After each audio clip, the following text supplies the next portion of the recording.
एवढी ढेरी झाली खाऊन खाऊन, त्या ढेरीच्या खाली काय जायला लागली बाबासाहेबांच्या पुण्याईनं।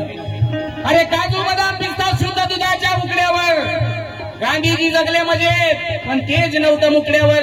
आमचा भीमराव महान ज्ञान सूर्य ठरला फक्त एका पावाच्या तुकड्यावर, फक्त एका पावाच्या तुकड्यावर।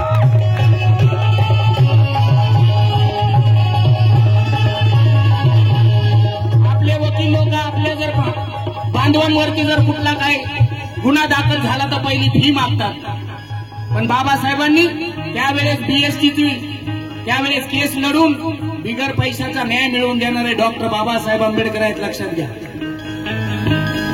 आमच्यातले काय वकील झाले, डॉक्टर झाले, इंजेक्शन देऊ राहिले, काय नागपूरवाले झाले, कोणी औरंगाबादवाले झाले, कोणी हाईचे झाले, कोणी तईचे झाले, पण इंजेक्शन कुठलं देऊ राहिले? दुसऱ्याचं देऊ राहिले। मी मुंबईचा आहे बरं का, धाराशिवचा, पण मी कार्यक्रम करतो म्हणून मला तिकडची भाषा येते बघा।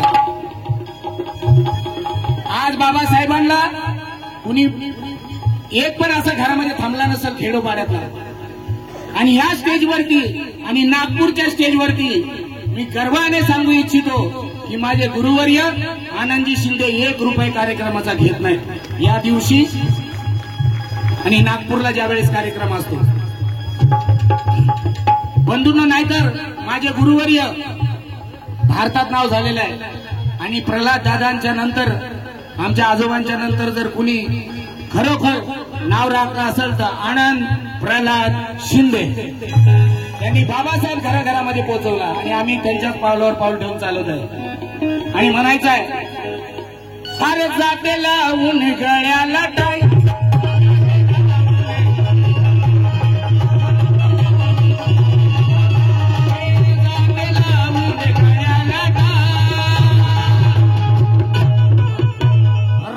तुला भाड्यासारखं मानत आहे।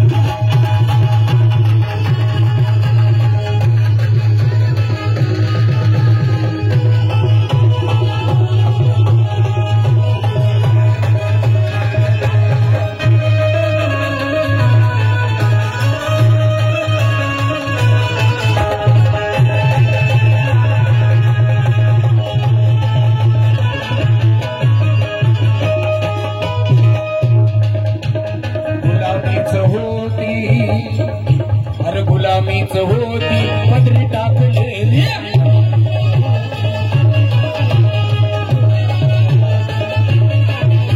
पहिलं गुलामगिरीचं आम्हाला जीवन होतं। पहिलं स्वतंत्र मजदूर डिफेन्स संघटना अंबरनाथ, सचिन ओवाळ, रमेश गायकवाड यांच्या वतीने धम्मदान आलेले आहे, धन्यवाद। कारण का गुलामीच होती पहिली, आम्हाला सालानीच राहावं लागायचं, आम्हाला पैसे नव्हतं, नवीन साडी घ्यायची झाली तर चिखलामध्ये भरून आमच्या अंगावर फेकले जायची, पण बाबासाहेबांनी ती हेरलं, आणि आज बाबासाहेबांच्या पुण्याईनं, रमाईच्या पुण्याईनं आज आमच्या माता माऊल्या 10-10 हजाराच्या शालू घालायला लागल्या, ही माझ्या बाबासाहेबांची रमाईची पुण्याई आहे का नाही? बरोबर का नाही? आणि म्हणून गुलामीच होती पदरी टाकलेली,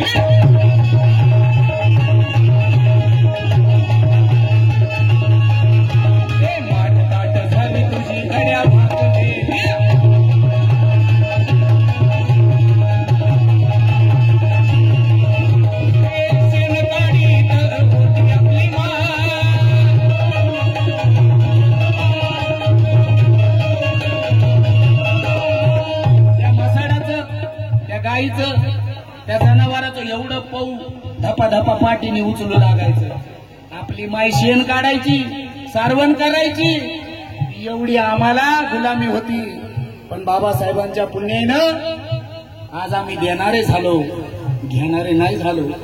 आणि म्हणून सुरेश लोखंडे यांच्या वतीने धम्मदान आलेलं आहे। जय गुरुदेव। खाली बसा, हात जोडून वर यायचा आणि नुसतंच पुढे बघायचं। हर गुलामीच होती पदरी टाकलेली,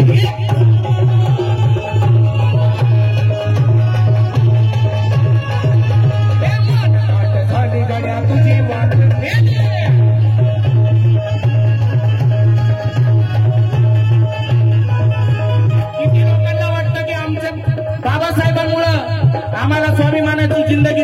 हात वर करा, हात वर करा, हात वर करा.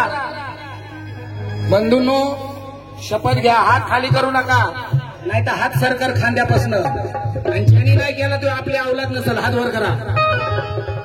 बंधूंनो, मताचा अधिकार बाबासाहेबांनी दिलेला आहे आणि एवढंच सांगू इच्छितो, आज शपथ घ्या, येणाऱ्या 5 वर्षांनी फक्त भीमाच्या संविधानाला आणि बाबासाहेबांच्या विचारांना मांडणाऱ्यांना आपण मतदान करणार आणि भीमशाही आणणार. ही शपथ घ्या आणि इथून जा. एवढंच तुम्हाला विनंती करतो. बस झाली दुसऱ्याची गुलामी. अरे माझे गुरुवर्य खेड्यापाड्यात जाऊन बाबासाहेब तळमळींनी भेंडीच्या देठापासून सांगतात. विचार करा, बायपास झालेली आहे तरी बाबासाहेब सांगतात का की माझा समाज जागृत झाला पाहिजे. आणि समाजाला 4.5 वर्षांनी काय लकवा मारतो काही कळत नाही. असं करतो 4.5 वर्ष. मग असं करायला काय होतं मतदानाच्या दिवशी बरोबर आपल्या माणसाला कोड फुटतो का काय कोड. आणि म्हणून सांगतो, बाबासाहेबांचं संविधान वाचलं तरच आपण वाचणार आहोत, नाही तर परत गुलामी आपल्या पदरात पडणार आहे. आणि म्हणून गुलामीच होती पदरी टाकले,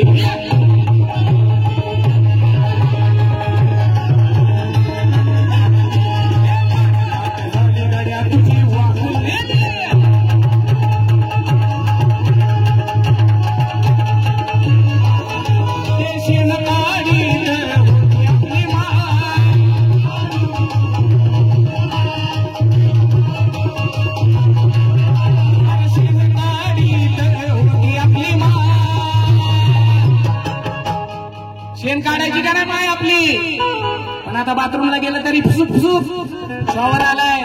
आता हात पण लावायची गरज नाही. बाबासाहेबांच्या पुण्याने पहिलं पाणी गुरढोरांना पिल्याच्या नंतर आपल्याला भेटायचं. आता बिसलेरी शिवाय पिणं होत नाही. आणि म्हणून सांगतो, अरे शेण काढीत लोंढे सर यांच्या वतीने धम्म राहणार आहे.